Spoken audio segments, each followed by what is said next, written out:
দৃশ্যটি যেন সরাসরি কোনো হলিউড সিনেমা থেকে নেওয়া। রাস্তায় ছুটছে একটি মোটরসাইকেল, পিছনে পুলিশের গাড়ির সারি। ঘন্টায় প্রায় 150 মাইল বেগে পালানোর চেষ্টা চালাচ্ছে এক ব্যক্তি। হঠাৎ এক গাড়ি সজোরে ধাক্কা দেয় মোটরসাইকেলটিকে। চালক ছিটকে পড়ে যায় রাস্তায়। মুহূর্তের মধ্যেই ঘিরে ফেলে পুলিশ। শুরু হয় বাস্তব জীবনে উত্তেজনাপূর্ণ দৃশ্য।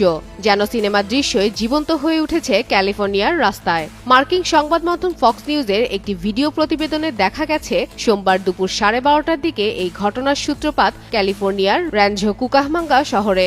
এর আগে একই দিনে হলিহক ড্রাইভ এলাকায় একটি নারী অস্ত্রধারীর হুমকি মুখে পড়েন।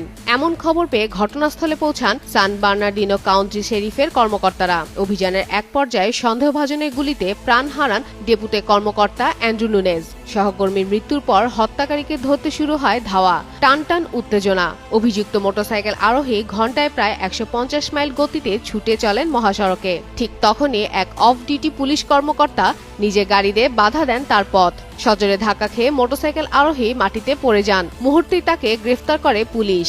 শেরিফ কর্মকর্তা জানিয়েছে, নিহত কর্মকর্তা অ্যান্ড্রু নুনেজ 6 বছর ধরে নিষ্ঠার সঙ্গে দায়িত্ব পালন করে আসছিলেন। মৃত্যুকালে তিনি অন্তঃসত্ত্বা স্ত্রী ও তার 2 বছর বয়সী এক কন্যা সন্তান রেখে গেছেন।